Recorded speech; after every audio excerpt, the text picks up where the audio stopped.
Hello, friend. I'm Hope, and I'm really glad you're here today. Welcome to English with Hope, a calm space for your mind and your heart. In this channel, you don't have to be perfect. You don't have to rush. Here, we learn English slowly. We listen to English gently. No pressure, no stress. And here, you are not alone. Wherever you are in the world, I'm right here with you. So relax your shoulders, take a slow breath, and let's begin.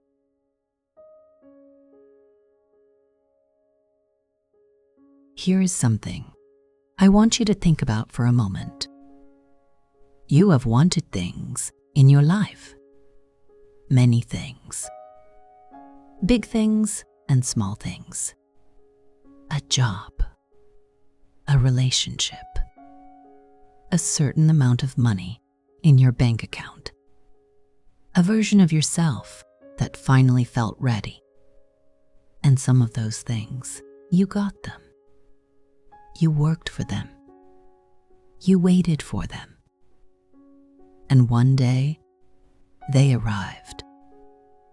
But here is the part that is hard to talk about. When they arrived, you felt good. For a little while. And then, quietly, without you deciding to, your mind moved on. It found the next thing to want. The next gap to close. The next version of enough. And you may have thought to yourself, what is wrong with me? But I want to tell you something today. Nothing is wrong with you. This experience, this feeling that enough is always just one step ahead, is not a personal failure. It is one of the most deeply human things there is. Every person, in every country, in every century of recorded history, has known this feeling. The question is not how to make it stop. The question is, what do we do with a mind that is built this way? And that is exactly what we are going to explore together today. So what is today's episode really about? It is not about teaching you to want less.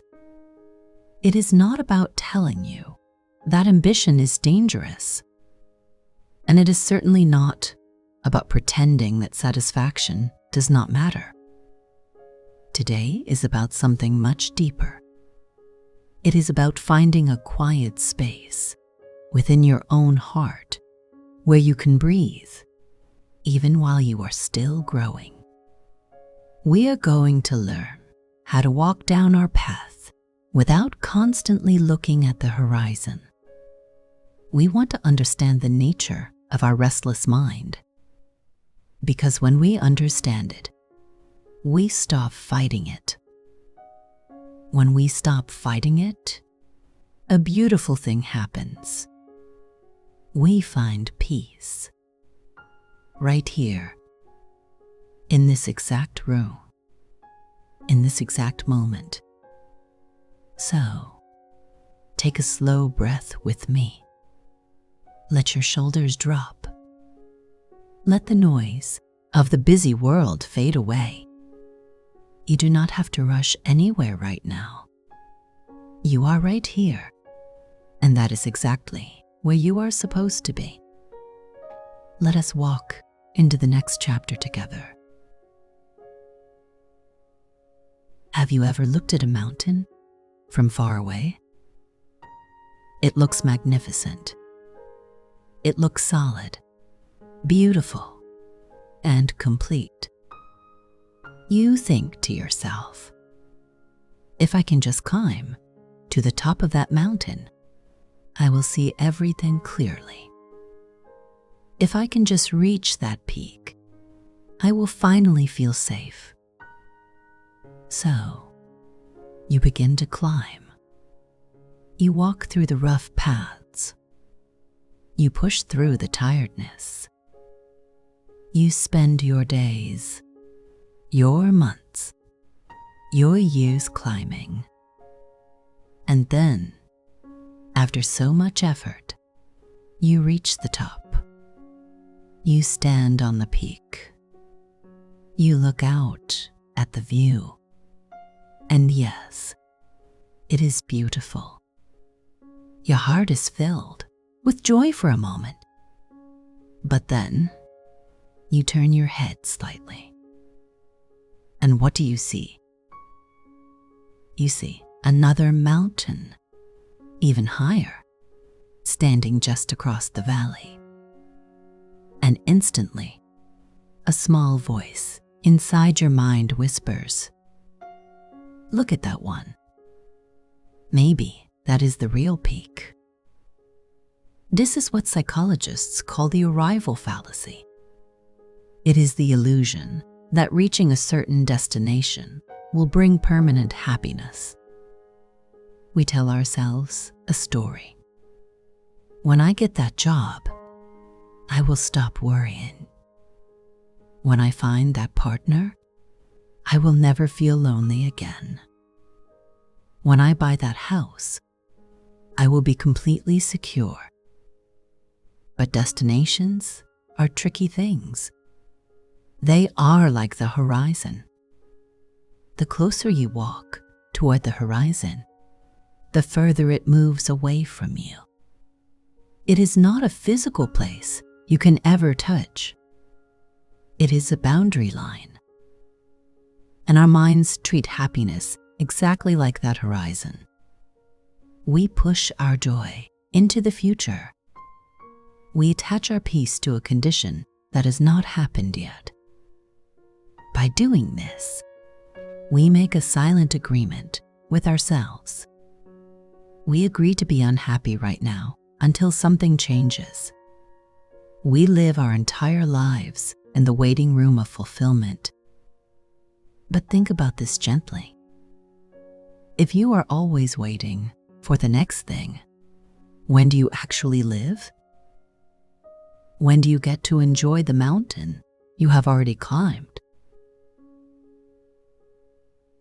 Take a deep breath, in and out. Let the noise of the day fade away into the background. We are not here to talk about rules, and we are not here to listen to stories about strangers. This moment belongs completely to you. Right here, in this quiet space, we are going to look at 5 gentle truths. They are short reminders for your busy mind. You can hold onto them whenever your world feels a little too heavy to carry alone. How do we begin to step out of this constant loop of wanting? How do we train a mind that has been taught to run its entire life? To break this heavy cycle, we do not need to change our goal. We need to change how we hold them. Let us look closely at 5 gentle truths that can help us anchor our hearts. Why does the finish line keep moving? So let us start with the most basic question. Why does this happen? You work hard toward a goal. You reach it. You feel wonderful for a small moment, and then your mind immediately scans for the next thing. This is not a sign that you are broken or ungrateful. It is simply a sign that your brain is doing exactly what it was designed to do. The human brain was not engineered for permanent happiness. It was built for survival. For thousands of years, the ancestors who survived were not the ones who sat down in complete contentment. They were the ones who kept looking over the next hill, asking if there was more food, better shelter, or a safer place to sleep. Your brain learned early that satisfaction must be temporary on purpose, because a brain that stays perfectly satisfied stops searching, and a brain that stops searching gets left behind. Psychologists call this the hedonic treadmill. We quickly absorb a new upgrade into our baseline normal, turning today's extraordinary achievement into tomorrow's ordinary background noise. The problem is not the treadmill itself. The problem is when we do not realize we are walking on it, falsely believing that the next destination will finally make the wanting stop. This illusion is known as the arrival fallacy, the false belief that reaching a certain milestone will deliver a permanent state of completion. But the finish line was never really the true point. The true point was always the gentle growth, the choices you made, and the wise person you were becoming on the way there. What is the difference between healthy ambition and the hunger that never rests? Your brain is wired to keep wanting, and that is not a flaw. It is simple biology. But is all wanting the same? Sometimes wanting feels clean, light, and directed, pulling you toward genuine purpose. Other times, wanting feels heavy and chaotic, where staying still feels wrong and rest feels like a failure. We must learn to tell the difference between purposeful ambition and compulsive striving. Purposeful ambition asks, what do I actually want, and why? It connects directly to what you value, your loved ones, your craft, your inner growth, making the daily process feel meaningful, even on difficult days.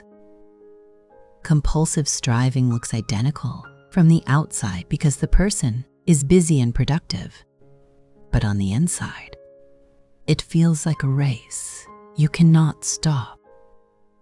You stay in constant motion because slowing down forces you to face uncomfortable questions you want to avoid. Am I enough right now? Exactly as I am today? Or would I still be valuable if I stopped achieving for a while? Ambition is not dangerous, but it is worth pausing occasionally to ask yourself honestly when the house is quiet and no one is watching. Why am I chasing this particular thing? When you discover the answer, you step away from compulsion and turn your effort into a beautiful, conscious choice. How does comparison quietly steal satisfaction before we even notice? Let us talk about a pattern that is hard to break. The automatic, quiet comparison that happens in just 3 seconds while scrolling through your phone.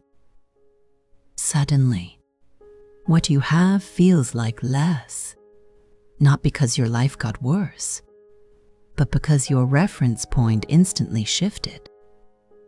Human beings have a natural habit of evaluating their lives in relative terms rather than absolute ones.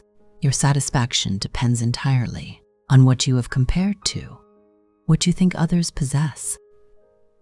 Long ago, your comparison group was just a small village of a few dozen people. Today, your comparison group is unlimited. Social media constantly exposes you to a carefully edited highlight reel of thousands of lives. Your brain processes these curated highlights as full, absolute reality, comparing your behind-the-scenes struggles against their best moments. This unfair stick measures lifestyles and status, which have very little to do with what makes a life genuinely beautiful. You cannot turn comparison off completely because it is deeply wired into our psychology. But you can change your target. Instead of measuring your life against other people's lives, try measuring your life against your own past. Where were you 1 year ago? What do you know now that you did not know then? When you use your own story as the measuring stick, the gaps you see reveal real, grounded growth, creating a deep sense of peace. What does it mean to want something and also be okay without it? We tend to look at wanting in a binary way. Either you chase a goal with everything you have, or you give up and let it go completely. But there is a third option that changes your relationship with peace. You can want something fully while being genuinely okay if it never arrives. This means holding your desires loosely so they do not become the absolute condition for your happiness. Most of us place our well-being on the other side of an outcome, thinking, I will be happy when I get that job, lose that weight, or find that relationship. By doing this, we turn the present moment into a temporary waiting room, passing through it to reach the real life ahead. But the waiting room is your actual life. This unresolved, incomplete moment is all we truly have. This mindset is called non-attachment. It does not mean you stop trying or become indifferent. It simply means you care about the direction without letting the outcome break your spirit. Gripping an outcome tightly means every delay feels like a failure and a verdict on your personal worth. Holding it loosely means you move forward with full effort, but you do not outsource your peace to things outside your control. External achievements only produce temporary happiness before the treadmill moves again. True, lasting okayness can only be found right here in the imperfect present. Can we be at peace with a mind that will always reach for more? Is it actually possible to be at peace with a mind that will never stop reaching? Not a perfect mind that has learned to want nothing, but the exact mind you have right now. The one that generates a new list of wants before the old ones are even finished. The answer is yes, but it requires you to change how you relate to your thoughts. We often treat our internal impulses as absolute commands. When the mind whispers that we are behind, we accept it as fact. But your mind is running old survival software in a brand new environment. Its restlessness was meant for ancient dangers, not modern lifestyles. Once you understand this, you can learn to observe the wanting without automatically obeying it. Observing creates a small, beautiful gap between the impulse and the action, giving you the space to ask, is this a direction that genuinely matters to me? Or is it just the automatic noise of the treadmill? You cannot control whether the wanting arises. It will always come, because that is the natural job of the mind. But you can control what you do with it, choosing whether to follow it automatically or hold it lightly with patient awareness. The restless energy that causes your dissatisfaction is the exact same curiosity that allows you to learn, solve problems, and connect deeply with others. The goal was never to eliminate the reaching, but to reach with gentle awareness, recognizing that right now In this imperfect room, your life is already good, real, and completely yours. How do we practice this gentle awareness when the world around us is so loud? How do we build a small bridge between these big ideas and our busy, ordinary mornings? Here are 3 micro habits you can bring into your routine starting tomorrow. First, create a pause window. Sometime during your busy day, choose an ordinary activity. It could be washing your hands, drinking water, or walking to your desk. For 60 seconds, do nothing else but that activity. Feel the temperature of the water against your skin. Feel the solid ground beneath your feet. Bring your mind completely into the physical world. This creates a small oasis of stillness in a desert of busyness.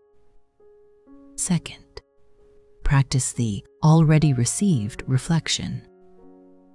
Before you write your to-do list for the day, change your starting point. Write down 3 things you have already achieved or received that you are grateful for. It does not have to be massive. It could be a good night's sleep, a kind text from a friend, or simply having a roof over your head.